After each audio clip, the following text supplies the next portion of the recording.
Well, hello there. I'm Shannon Grissom, and welcome to another episode of Painterly's 2-Minute Tips. Inside, you'll find tips on painting, marketing, the creative process, and so much more. Don't miss a thing. Please be sure to subscribe to my YouTube channel. I'll see you inside. Today we're going to talk about the benefits of meditative doodling. I'm not talking making a work of art here, although you could do that. What I'm really talking about is getting into a contemplative mood by just allowing the pen or pencil or whatever implement you have to flow freely. When I first started painting, I was so focused on making something look like something that I forgot to play. And one day my teacher, Michael Lindstrom, suggested I chill out and just doodle.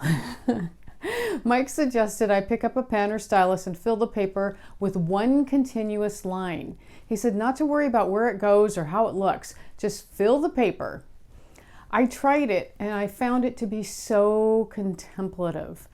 There's something about this practice that grounds and soothes me every single time.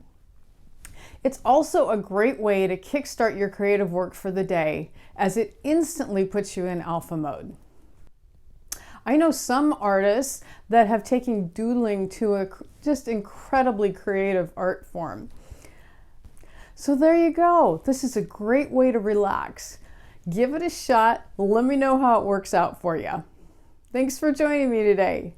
For the latest tips and lessons, please subscribe to my YouTube channel. I'll see you next time.